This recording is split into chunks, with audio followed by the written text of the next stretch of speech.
Добрый день, уважаемые коллеги. Ответьте, пожалуйста, в чате, слышно ли меня?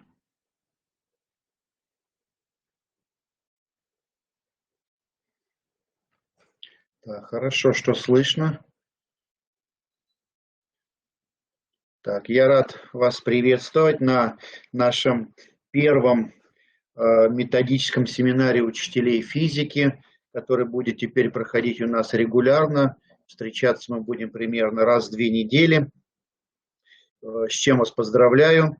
Зовут меня Куликов Игорь Владимирович, я являюсь учителем физико-математического лицея города Сыктывкара, ну и одновременно являюсь по совместительству методистом кафедры точных наук нашего Коми-республиканского института развития образования.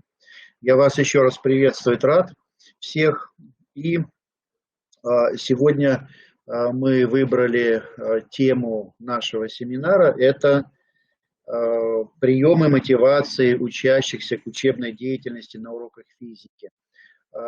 Тема семинара всплыла, так скажем, потому что эти вопросы мы недавно обсуждали, и мне показалось это достаточно интересным для того, чтобы поделиться с учителями физики, не только с учителями физики, возможно, сюда подключились еще и другие наши коллеги, другие предметы естественно-научного цикла в целом.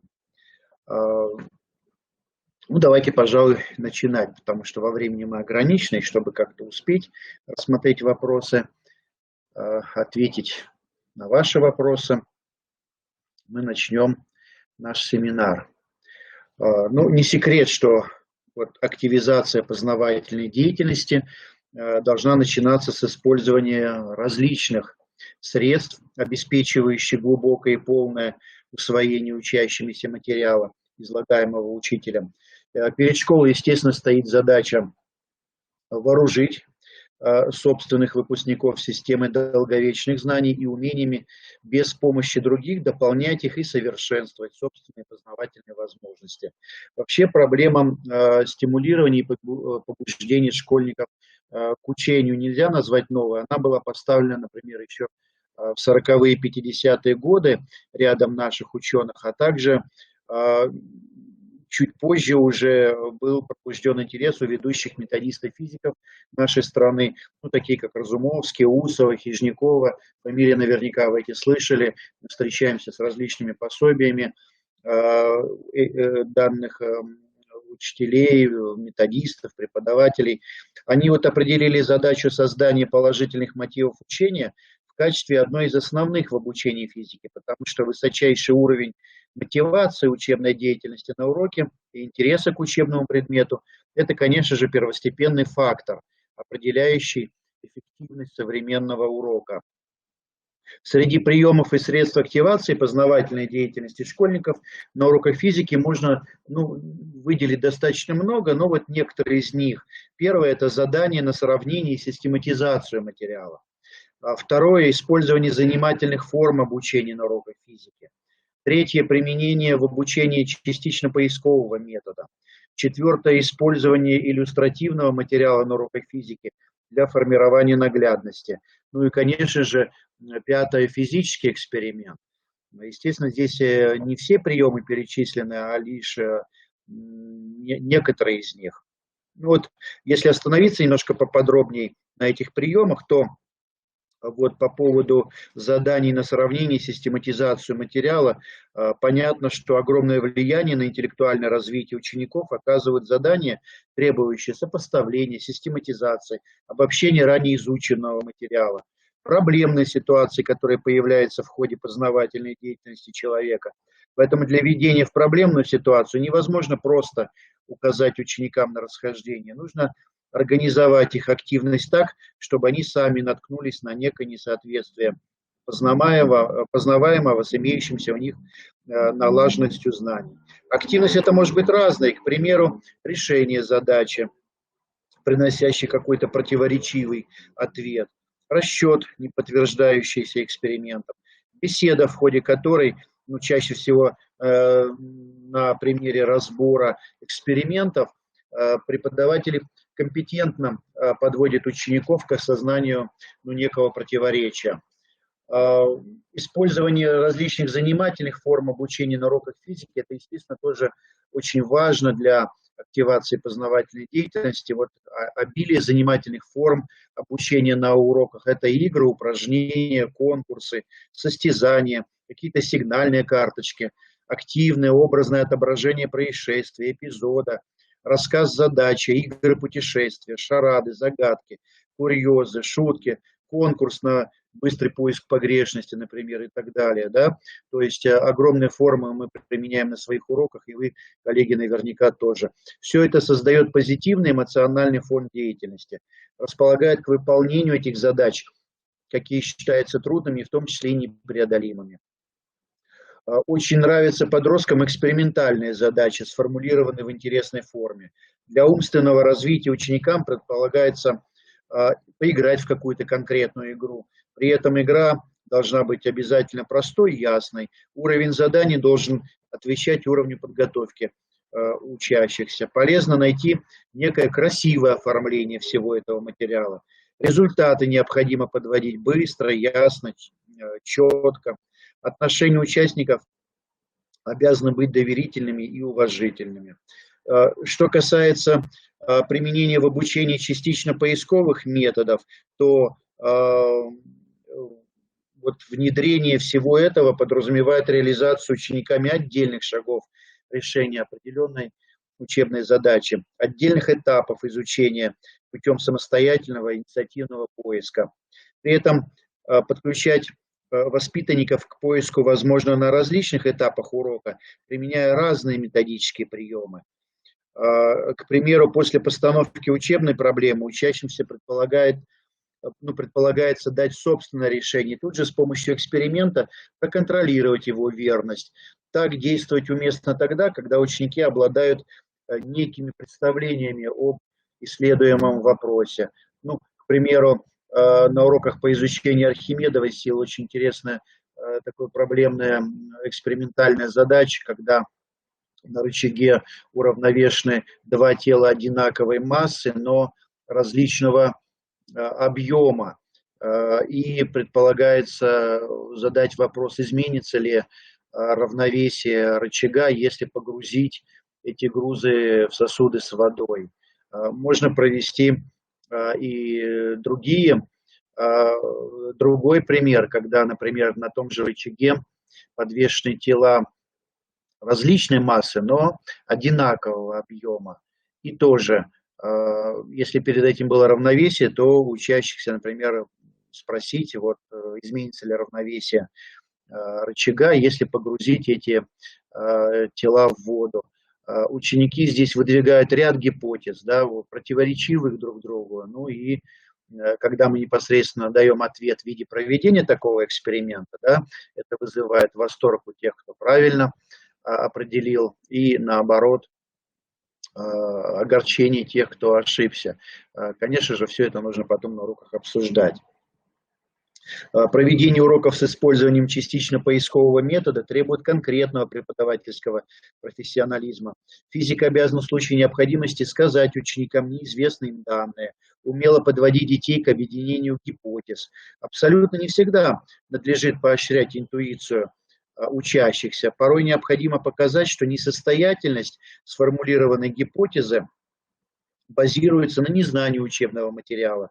Подчас следует подбодрить одного учащегося, направить хоть мысли второго. И, наконец, нужно подметить, что при выборе того либо другого метода обучения нужен предварительный обзор знаний обучающихся и учет определенной педагогической ситуации. То, что касается, вот как я говорил, о наглядности, в настоящий момент, конечно, это понимается очень широко. Ну, мы же ограничимся его начальным значением и станем говорить о роли именно зрительной наглядности. Известно, что к средствам такой наглядности необходимо относить не только сами предметы, но и их изображения, рисунки, какие могут быть исполнены в схематизированном, простом, либо символическом упрощенном варианте.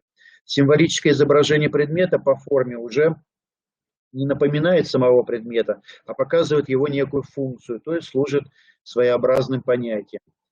Верно выполненный рисунок с некоторыми пояснительными надписями служит типичным графическим конспектом урока, который очень удобен для повторения исследуемого материала и при ответах учеников. Для того, чтобы графический язык удачно служил целям знания, графические образы обязаны, несомненно, соответствовать фрагментам реальности.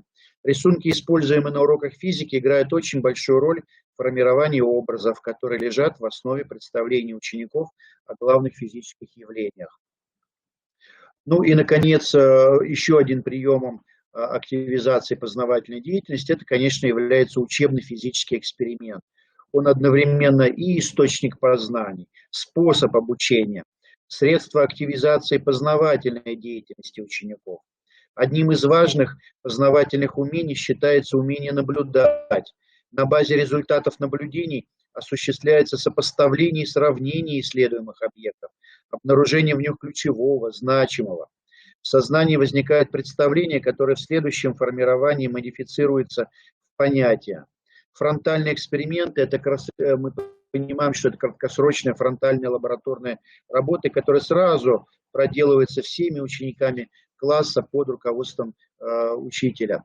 Фронтальные эксперименты учат подростков наблюдать и разбирать явления, содействуют развитию мышления. Ну, к сожалению, когда несколько раз я уже общался со своими коллегами, учителями, или ходил на какие-то открытия, мероприятия, очень часто эксперименты, реальные физические эксперименты с оборудованием стали заменяться их компьютерными моделями.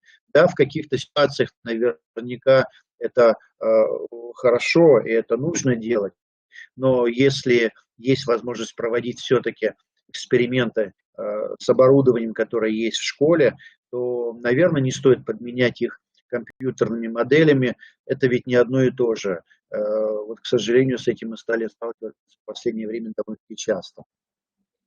Вот все эти различные приемы, о которых я говорил, говорить о них можно, конечно, очень-очень долго, но наверняка мы хотим услышать более такие конкретные вещи, более конкретные примеры.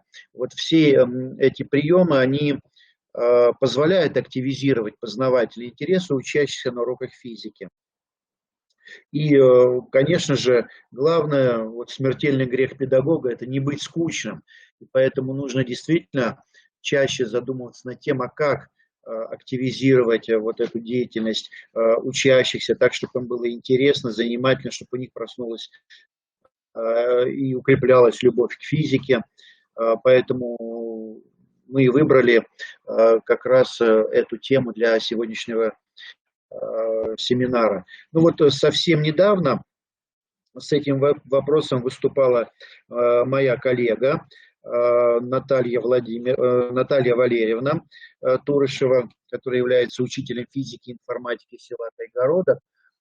Настолько, например, мне понравилось ее выступление, тот опыт, который она имеет и распространяет на различных тоже вебинарах, заседаниях, в различных методических объединениях, как на своем уровне, так и на республиканском.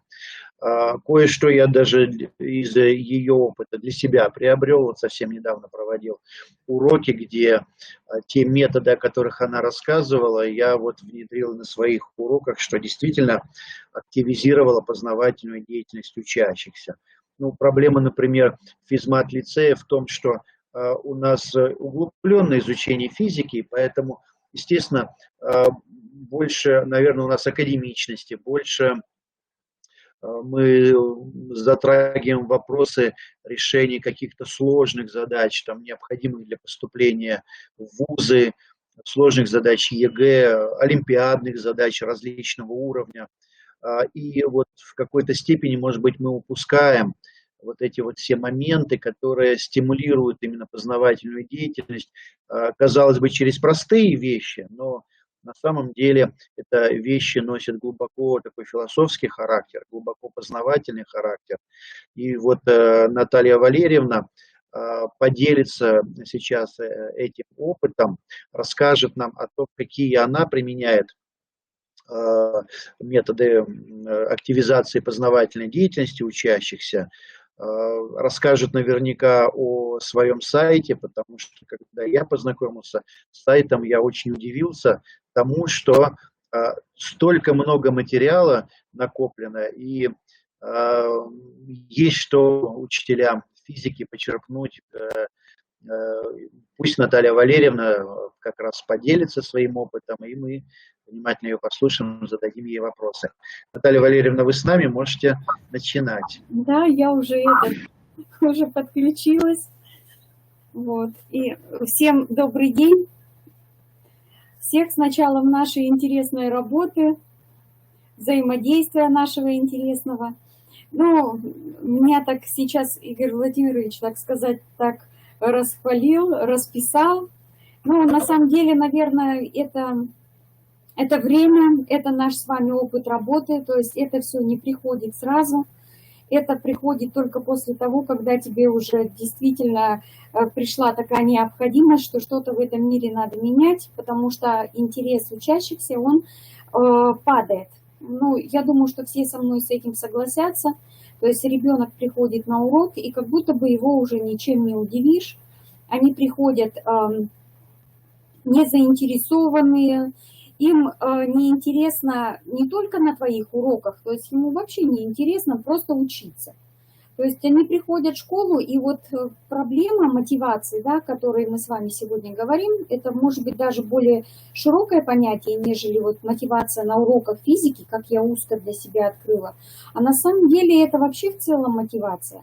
И проблема, наверное, мотивации в большей степени на сегодняшний день, наверное, больше она социальная такая проблема. Потому что почему ребенок не хочет ходить в школу, не только на уроки физики, он на любые уроки не хочет ходить. Вот. Но мы с вами так широко сегодня этот вопрос рассматривать не будем.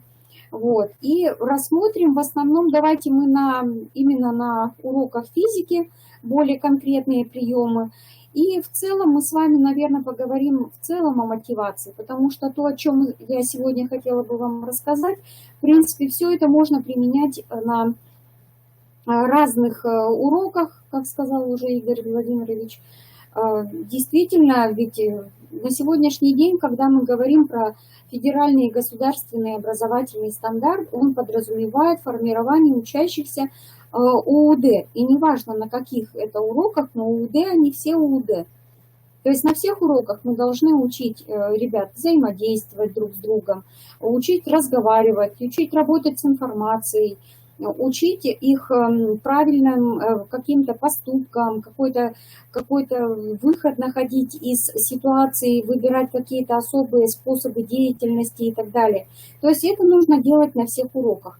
И поэтому вот у меня возникла такая проблема, когда вот я начинала работать, что вот падение вот этого интереса вообще в целом к моему предмету.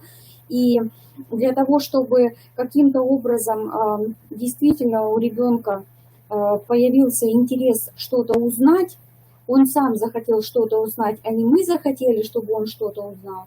Поэтому я уже вот начала изучать вот эти все вопросы, читала методическую литературу, смотрела уроки различных педагогов, то есть изучала их опыт работы. Вот. Ну и потом, естественно, что первое, к чему я пришла, что это, наверное, надо перестраивать себя. То есть свою деятельность на уроке, а это значит, что нужно изучать такие современные методы преподавания, методы взаимодействия с точки зрения деятельностного подхода. И использовать различные приемы на уроке, в том числе сегодня мы с вами будем говорить именно о приемах, которые позволяют учащимся захотеть учиться. Захотеть учиться физике в данном случае или другому предмету, но захотеть учиться. То есть узнать что-то из того, что ребенок еще не знает. Ну, начнем мы с вами с того, что проблема, которая стоит перед нами, это как сделать так, чтобы ребенок действительно захотел на уроке учиться. То есть он пришел, чтобы у него было какое-то желание узнать что-то из окружающего мира. Я думаю, что эта проблема не только моя, я думаю, что с такой проблемой сталкиваются многие из вас, когда приходят на свой урок.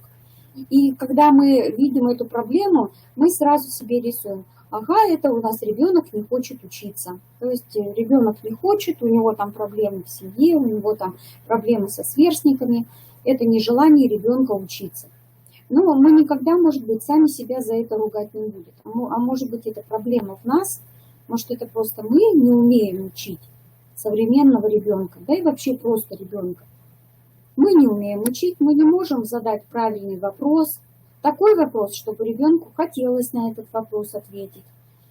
Потому что современные дети, они вопросы-то слышат совершенно по-другому, задают их совершенно по-другому. И, соответственно, наверное, что и нам тоже с вами надо меняться, чтобы задавать такие вопросы, на которые мы бы услышали ответ. То есть в данном случае мы говорим, что что-то нужно нам с вами менять в себе. Если говорить о современном уроке, ну вот здесь некоторые из этих элементов, из требований, да, вот здесь вот у меня приведены. То есть в первую очередь это целеполагаемо. То есть ученик должен вполне представлять и понимать, что ему сегодня на уроке надо узнать и чего достигнуть он должен. То есть каких умений. Поэтому вот когда нам говорят, что в самом начале должна быть какая-то цель, да, она действительно должна быть, и эту цель мы должны озвучить, а мы с вами должны создать какую-то такую ситуацию, в которой ребенок сможет себе поставить вполне достижимую цель, и этой цели в течение урока он смог бы достичь. То есть наша с вами задача в первую очередь это создать вот именно такую ситуацию, в которой у ребенка будет возможность это сделать. Мотив. Ну, второй элемент – это мотив. То есть на данном этапе мы говорим, это не только мотив, это желание учиться, да, то есть действенный мотив, который будет заставлять ребенка действовать. Не только в самом начале урока, но и в течение всего урока в целом. То есть наш ребенок должен не только там поставить эту цель, но в данном случае у него должно быть желание, чтобы дальше это все развивать. Естественно, что на первоначальном этапе большинства ребят будет возникать так называемый информационный голод. То есть он не на все вопросы может ответить, не все он умеет делать, не все он сможет сделать. И поэтому в данном случае нам нужно опять же создать такие условия с вами, чтобы у ребенка этот мотив сразу вот вы поставили, ребенок сформулировал такую красивую цель, хочет ее достичь, он не может и все. И здрасте, и весь урок на смарке. То есть он этого не умеет, мы ему не помогаем. И в данном случае то, что мы с вами в начале урока сделали, предложили детям, и они вроде как будто поставили цель, все замечательно, а дальше у нас тупик. То есть мы ничего сделать дальше не можем. Поэтому, когда мы говорим о слове мотивация, она должна быть не только в самом начале урока, мы должны создавать такие условия, чтобы ребенок в течение всего урока поддерживал вот этот темп, свою деятельность наращивал, и чтобы у него в течение всего урока был интерес к тому, что он к чему-то уже идет и чего-то достигает. Третье, как я уже поняла, что для ребенка очень важно, чтобы это была такая ближайшая, так сказать, сфера его деятельности. То есть это, во-первых, и практическая значимость тех вопросов, заданий, способов деятельности, как эта деятельность реализуется. То есть чтобы она имела такой, как мы говорим, жизненный смысл, жизненная задача. То есть практическую значимость. И он должен понимать, что он сможет в будущем те умения и знания, которые получил, он должен применить это дальше в своей деятельности. Естественно, что большая здесь роль учителя – это в отборе содержания. То есть подобрать такую информацию, такой материал. Не так вот, что я, например, посмотрю, вот этот учитель вот это взял, а вот это. А я сейчас это все себе возьму, все на урок впихну. Но еще раз не забываем, что урок не резиновый. И если у вас, в общем-то, ребенок в конце урока поставил цель, а до него не дошел до этой цели, то в этом вина опять же будет лежать на вас. То есть это означает, что вы не совсем точно, недостаточно хорошо подобрали материал к уроку, то есть содержание урока ваше стало достаточно большим, а может быть и какие-то ваши элементы материала были лишним. Вот. И поэтому здесь, конечно, особое внимание к тому, что мы с вами должны достаточно точно и четко подобрать материал к этому уроку, чтобы действительно у вас на уроке были достигнуты те цели, которые вначале ребенок ставил. Интегративность заданий подразумевает, что задания должны быть направлены не только на формирование тех видов умений и действий, которые мы с вами четко знаем, прописаны, допустим, для урока физики, но мы с вами должны понимать, что эти знания они должны использовать не только в физике, но и в других предметах. И знания, и умения, которые, соответственно, они получают у нас на уроках. То есть если мы с вами на уроках, допустим, составляем какой-то кроссворд с помощью специальной какой-то программы, да, то мы с вами должны понимать, что, допустим, вот этот способ деятельности, они могут применять его не только на уроках физики, но могут, например, использовать и в других предметах. И, соответственно, об этом детям нужно тоже говорить. То есть если мы чего-то с вами где-то не проговариваем, то, в принципе, не надо думать, что ребенок до этого додумается сам.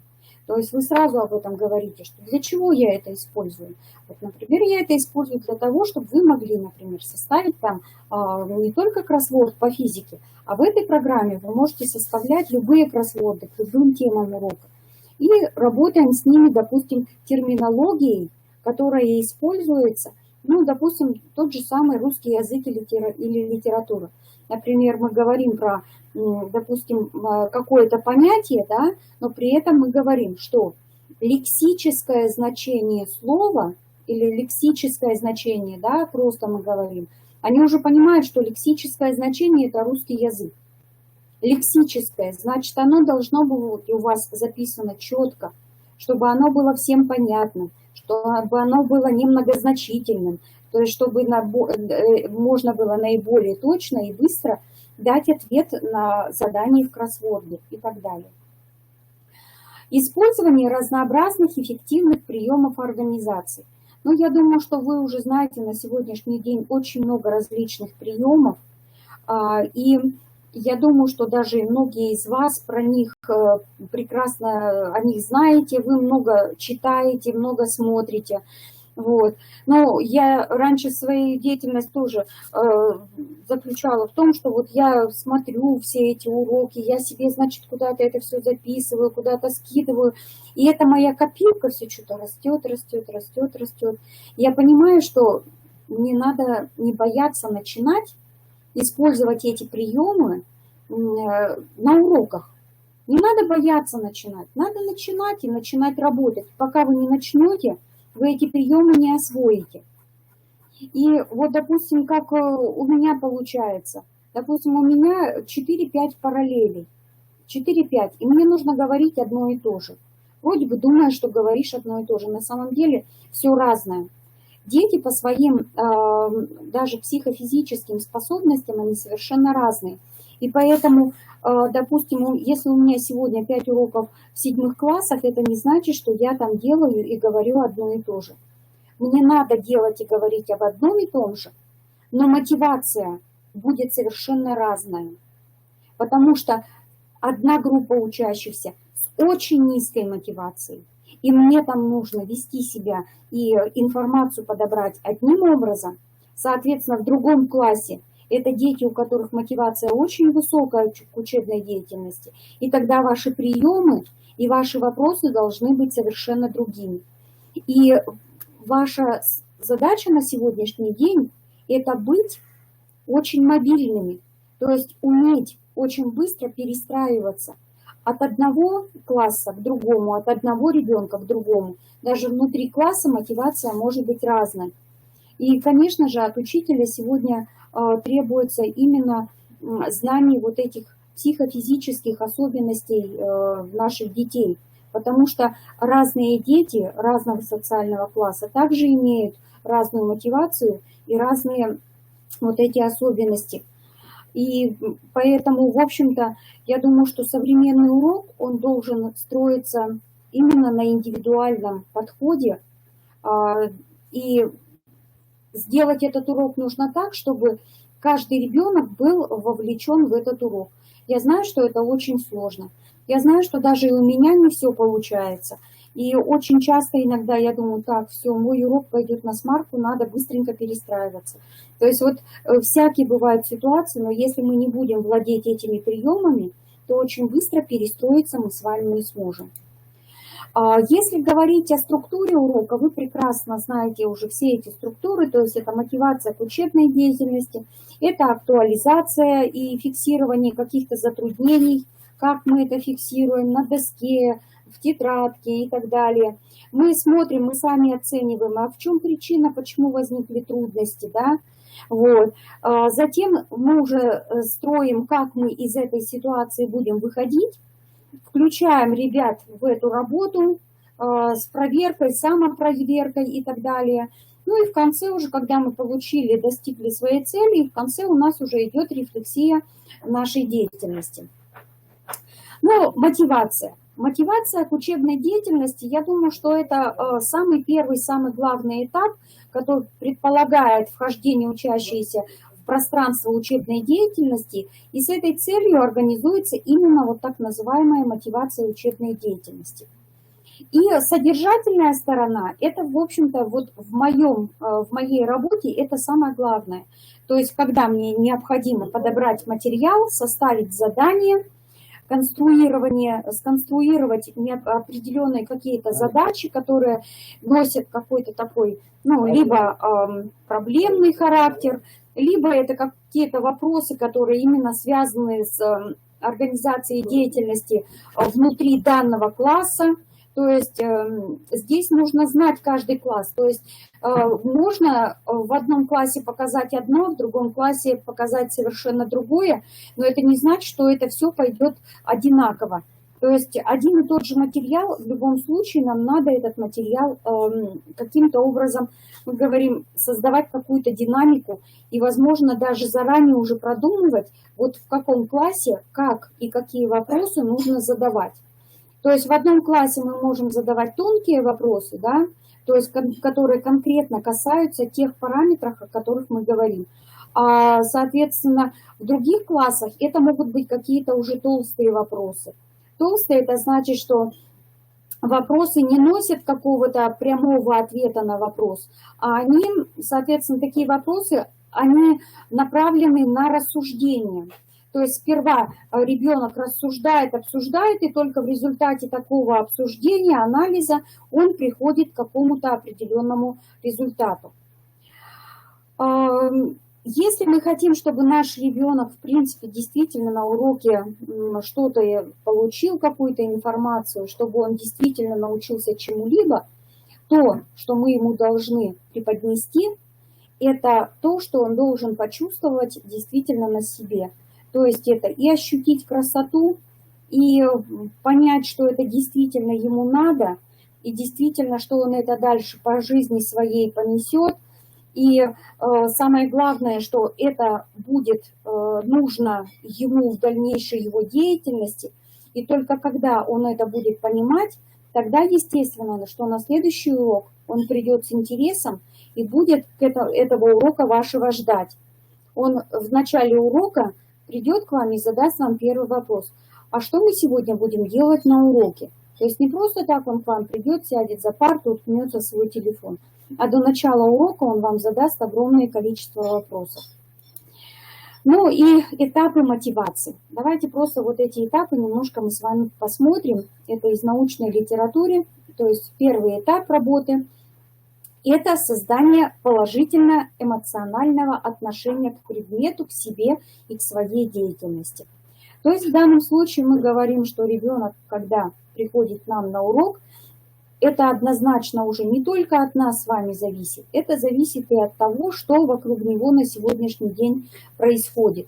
Но мы с вами на своем уроке должны создать такую атмосферу, чтобы ребенок забыл за дверью вообще, чего там у него сегодня происходило, чего происходило у него в семье, в социальном окружении, да, чтобы он про это забыл. И, соответственно, он увидел, что да, на этом уроке ему рады, ему интересны. И вот это наш с вами первый этап. Далее второй этап. Это условия действительно уже для того, чтобы наш с вами ребенок, он уже начал действительно свою учебную деятельность. Вот. То есть это создавать какие-то условия, которые будут обеспечивать учащихся именно контроль, самоконтроль, какие-то вспоминания, какую-то активизацию его познавательной деятельности. Сегодня об активизации Игорь Владимирович говорил очень много, то есть какие приемы есть. Ну и на третьем этапе это преподавателю нужно, конечно же, создать такие условия, в которых в течение всего урока учащийся будет использовать свои умения, может быть, даже и формировать, может быть, чему-то учиться, может быть, он это уже умеет, и он, соответственно, будет помогать в формировании этих видов умений своим, допустим, соседям по партии, или если это работа в группе, то при работе в группе. Ну вот, то есть наша с вами работа именно строится на том, чтобы мы создавали вот эти условия. Как это мы с вами будем делать? Сегодня об этом уже Игорь Владимирович говорил очень много. Во-первых, это должны быть разнообразные уроки. То есть это не должен быть просто урочная система, а именно разнообразные уроки. Во-вторых, конечно, это не изобилие проблемных ситуаций. Она может быть одна единственная в самом начале урока. Да? А вот проведение экспериментов, соответственно, тут таких экспериментов может быть на уроке достаточно много. Потому что и они могут быть разноплановые. Но все зависит, конечно, от того, насколько обеспечен ваш кабинет, да, и насколько вы будете в состоянии обеспечить вот именно вот эту деятельность учащихся на уроках. Потом не забываем про слово 4К. Да? Это коммуникация, первая буковка К. Коммуникация, я думаю, что это, наверное, в общем-то на уроке самое главное. Потому что одно дело, когда у вас один ребенок стоит у доски и решает, как козел отпущения. Ну так вот, один у вас есть самый сильный, и он все у доски, и вроде бы как будто даже жалко его становится. Дети очень любят работать в группах. Естественно, что работа будет построена другим образом, если это будут различные группы сменного состава и так далее. То есть, когда дети в группах работают, они делают все намного-намного быстрее. Но ведение обучающихся самостоятельных работ, конечно, это да. То есть, очень большую работу ребята могут делать самостоятельно. Самостоятельно могут решать, самостоятельно могут проводить эксперименты. Ваша главная работа – обеспечить на уроке вот эту работу. То есть детям предложить материал, оборудование предложить, что-то контролировать, что-то смотреть. Ну и еще одна такая часть работы, я думаю, что в ГИЗе, наверное, многие встречались с этим, это составление задач. Но прежде чем составить задачу, надо сперва ребят этому научить, составлению задач. Я не думаю, что на это уходит очень много на уроке. Если на одном из уроков вы научитесь составлять задачи одного типа, на другом уроке задачи другого типа, то я думаю, что на третьем уроке они составят задачи друг другу, и уже эти задачи вполне могут и решать, и, получается, и оценивать. Тут вам и оценка, и самооценка. Ну и, конечно же, эта система таких заданий, то есть использование разных познавательных вопросов, задач. Многие педагоги достаточно широко делятся этими вопросами, этими ситуациями. Много всяких сайтов, на которых вот можно найти эту информацию. Я думаю, что с этим проблемы не будет. Ну и не забываем, что эксперимент может продолжаться у нас и дома, и поэтому можно предлагать учащимся давать интересные экспериментальные домашние задания. Я думаю, что в этом случае достаточно интересно будут проходить уроки, и ребятам будет действительно на фоне всего урока будет очень интересно. Ну, давайте посмотрим один из таких приемов, которые я использую на уроках, это различная наглядность. Вот, например, такая наглядность. Да? На фотографии у нас изображен вот такой вот памятник. Я даю детям такое вот изображение, показываю на экране. Вот. И естественно, что пока мы о теме ничего не говорим, я могу тоже вам задать такой вопрос. И давайте в течение минутки в сообщениях вы мне напишите, как вы думаете, что за человек изображен на рисунке? Соответственно, чем этот человек вообще занят, чем он знаменит, может быть, даже назовете сферу деятельности, а может быть, кто-то и точно назовет, что это за человек. Я в чате жду ваших ответов. Ну, давайте долго не будем думать, а быстренько давайте вот такой вот мозговой штурм, быстренько ответим на вопросы. Так. Ну вот кто-то уже сразу говорит, что это летчик, мертвая петля Нестерова. Ну, кто-то уже, видимо, этот памятник знает. Да, действительно, это летчик. Это памятник, которого уже нет, этого памятника. Вот. И здесь дети тоже действительно называют...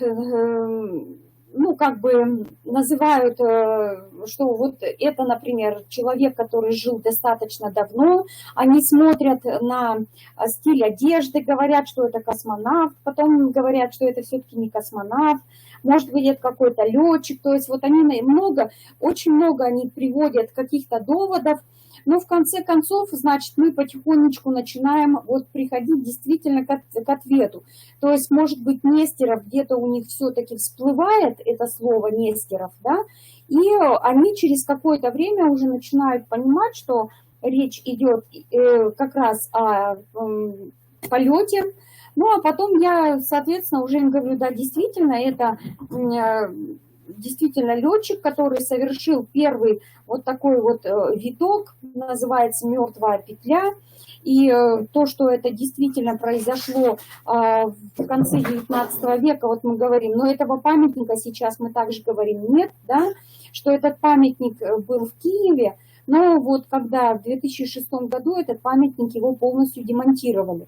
То есть его сейчас нет, ну, потому что летчик-то советский. И в течение урока, например, мы говорим не только об этом Нестерове, да, мы говорим, что вот установлен в 1989 году в Киеве памятник Петру Нестерову, что он основоположник высшего пилотажа и так далее. Вот. И здесь мы также говорим, вот здесь у меня на экране сейчас черный квадрат Малевича, на самом деле это не черный квадрат, просто у нас презентация здесь идет, а она у нас тут записывается как PDF. И поэтому видеофильм я вам не покажу, а вообще мы показываем, что вот такую фигуру высшего пилотажа, я показываю небольшой видеофрагмент, и эту фигуру высшего пилотажа выполняют современные летчики. Вот. И, соответственно, мы тут же как бы решаем задачу, вычисляем перегрузку, которую испытывает пилот. Ну, эта задача уже как задача внутри этой темы. И, соответственно, мы говорим о том, что какой вес, какую перегрузку испытывают, допустим, в разных точках, в верхней точке, в нижней точке. То есть вот мы решаем вот эту задачу. И, соответственно, решая задачу, ребята уже, получается, закрепляют тот материал о движении тела по окружности и так далее.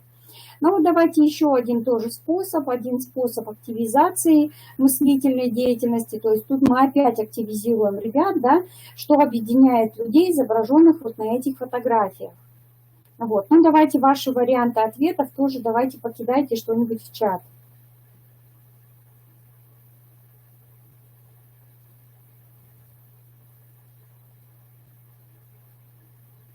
Так, давайте поработаем немножечко. Как вы думаете, тоже напишите, пожалуйста, как вы считаете, что объединяет этих людей?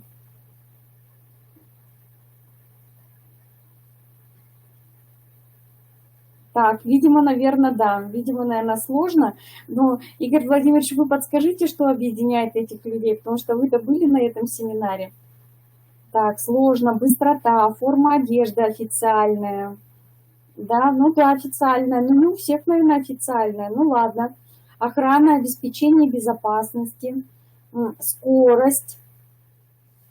Так. Ну, давайте мы с вами перейдем дальше, да. То есть вот тут вот время, Игорь Геннадьевич подсказывает тут уже, да. То есть посмотрите, вот может быть где-то тепло, где-то холодно, да, действительно где-то тепло, где-то холодно. И все это либо, вот то, что вы сейчас говорите, что-то либо помогает в профессии, либо что-то мешает профессии. Вот я вам просто сейчас даю такую как бы подсказку, да, то есть в данном случае, вот если это очень хорошее, то в профессии, в данной профессии каждого человека это будет очень хорошо. А если этого нет, то человека в этой профессии тоже нет. Я сейчас говорю такими загадками всякими разными, потому что еще раз говорю, что в профессиях в разных, и о том, что я говорю, и даже с разными деточками, да, вы должны уметь задавать вопросы по-разному, потому что ребенок должен в конце ваших вопросов прийти к нужному ответу. Вот сейчас я демонстрирую вам, что я вопросы задаю не очень точно, не очень корректно, потому что ответа на свой вопрос я еще не нашла. И это очень важная характеристика для здоровья человека. Очень важная. И если у человека это отсутствует, то в этой профессии ему будет очень тяжело или вообще нельзя. Вот. Игорь Владимирович может уже подсказать, о чем эти фотографии. Так, терпение, говорят. Ну да, это очень важная характеристика. Быстрота реакции. Вот, а быстрота реакции от чего зависит?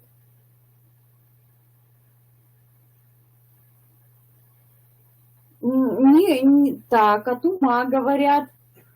Ускорение от чего зависит? Что они должны ускорить? Настойчивость, говорят. Еще раз говорю, это важная характеристика человеческого организма. Важная характеристика, способность даже, это вот физиологическая способность человека. Ну хорошо, назвали уже очень много, и это у нас, ну вот говорят, концентрация чего концентрация?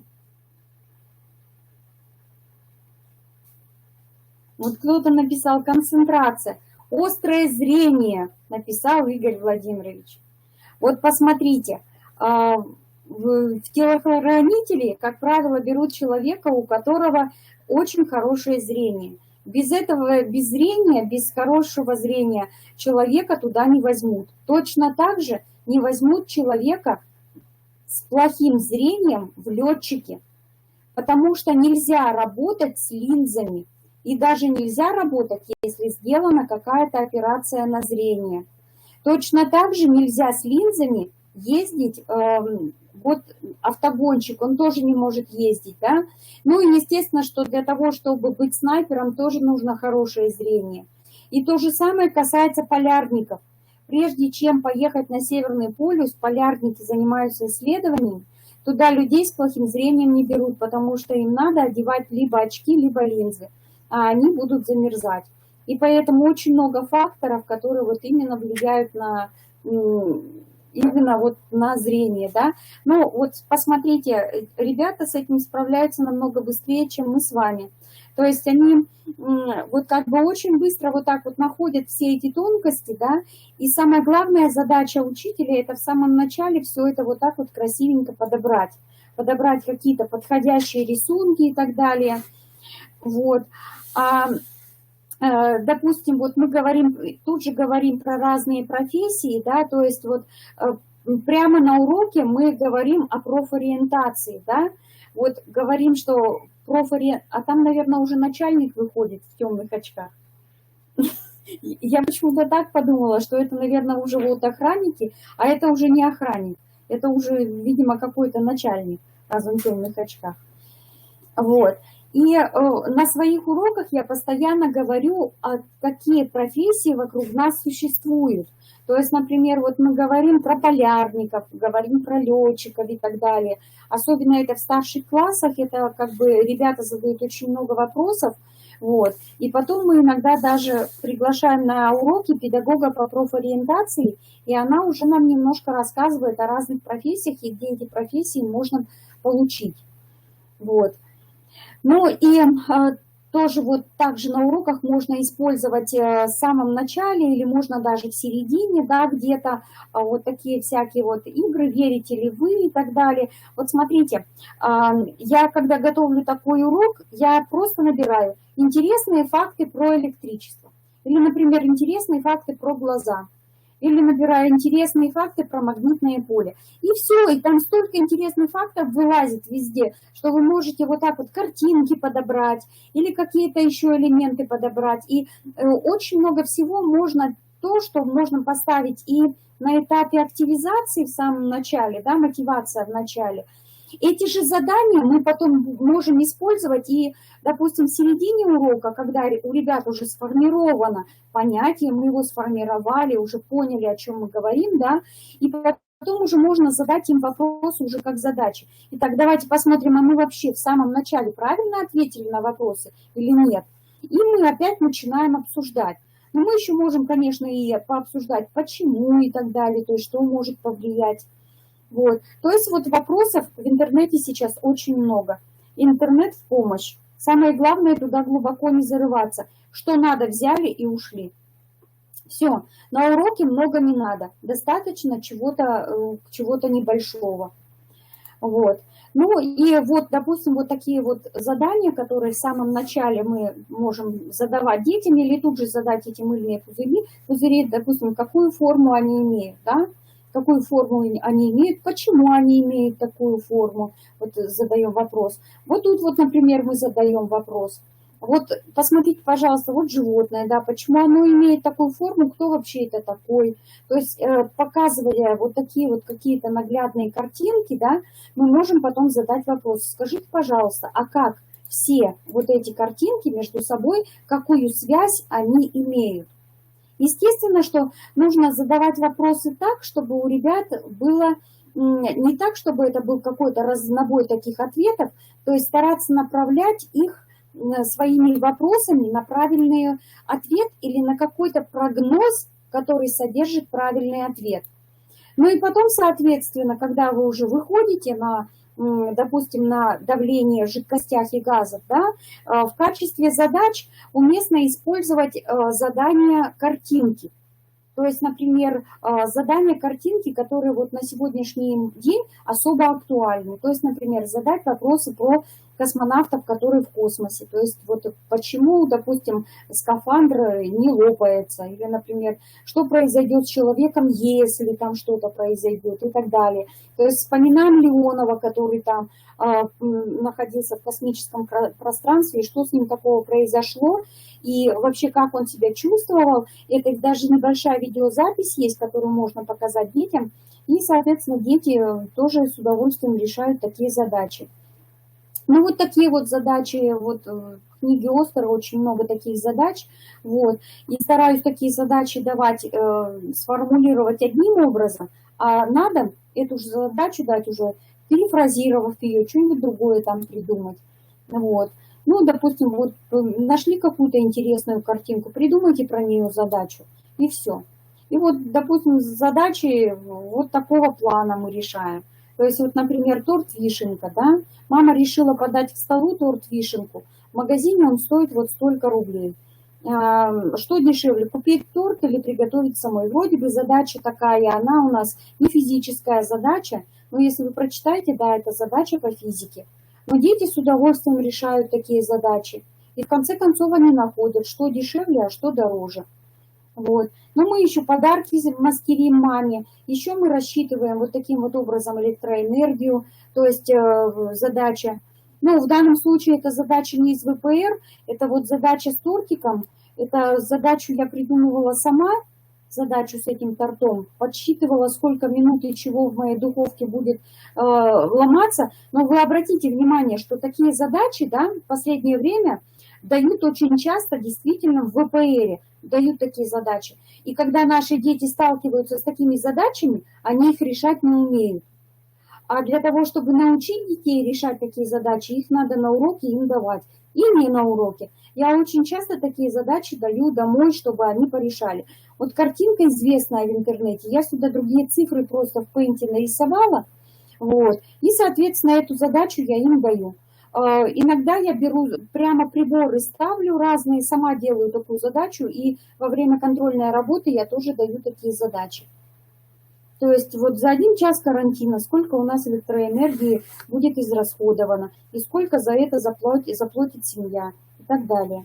То есть вот такие задачи, естественно, что ребятам решать будет намного интереснее. Так, я думаю, что я вас не очень сильно загрузила.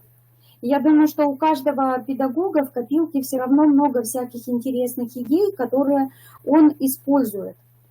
Вот. И на самом деле, когда мы с вами готовимся к уроку, то на урок, который я провожу, я, наверное, больше отдыхаю.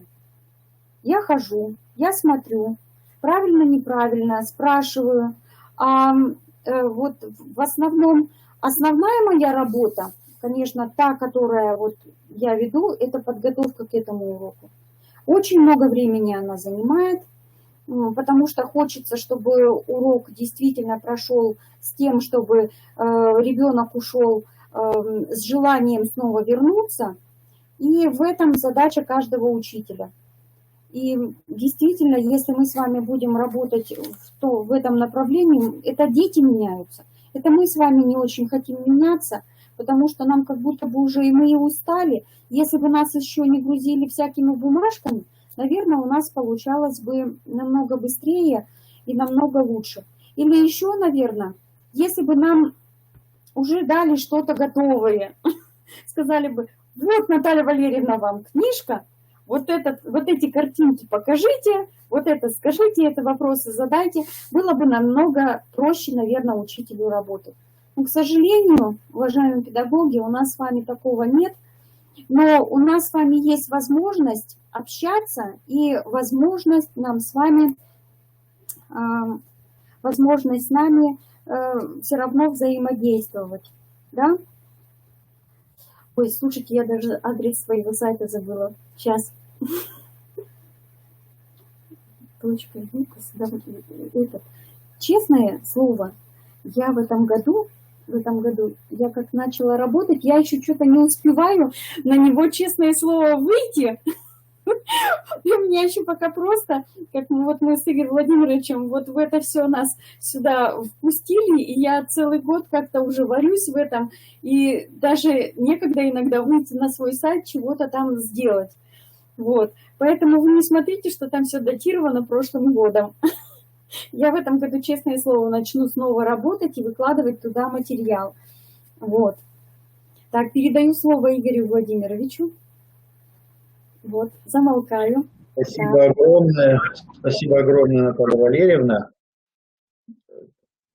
Да, действительно очень полезный материал. Вы рассмотрели, как должен строиться урок физики вот с учетом новых требований ФГОС, учитывая, что в этом году у нас стоит проблема, это ученики наши должны показать некие там функциональные грамотности, вот, глобальные компетенции, да, естественно, научную грамотность, там, креативное мышление, математическую грамотность, финансовую, читательскую грамотность, то я заметил, что вот эти все ваши материалы, собственно говоря, способствуют всему этому. Вот, в частности, очень интересное последнее задание, там, с тортом, с электроэнергией, вот, пожалуйста, тут и математическая грамотность, и финансовая грамотность, да, в общем, всего хватает.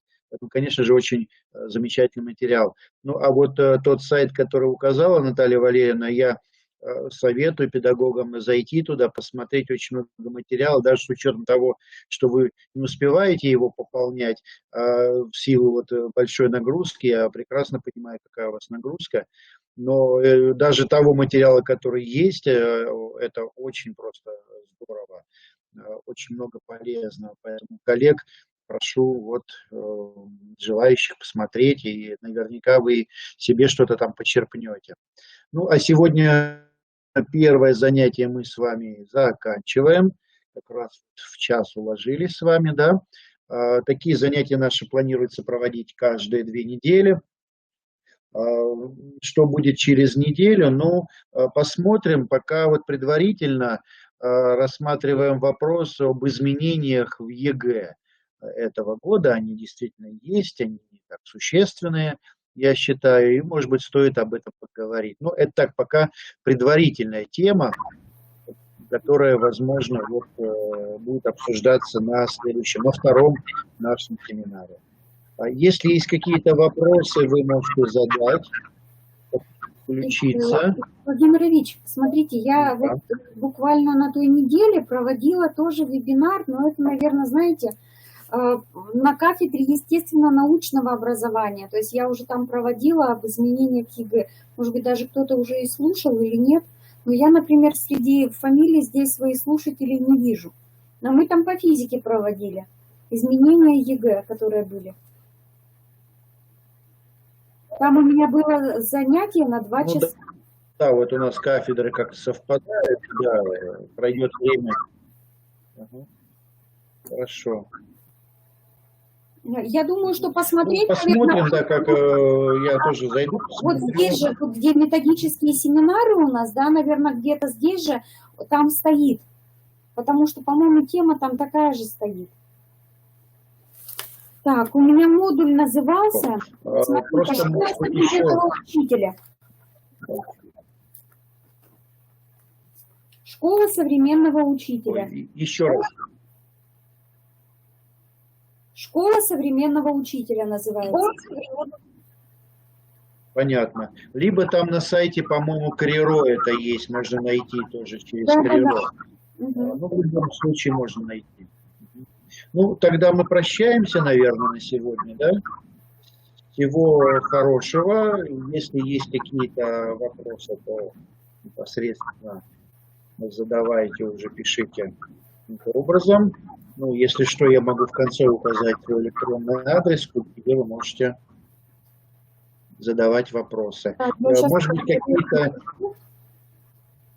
быть, какие-то советы, может быть, кто-то из присутствующих хочет поделиться тоже своим опытом, да, пожалуйста, вот, вы можете написать, и при желании, видите, ничего сложного в этом нет, вы можете поделиться своим опытом, ну, и у вас будет некое такое республиканское мероприятие, да, может быть, это важно, там, для аттестации, к примеру, или еще что-то.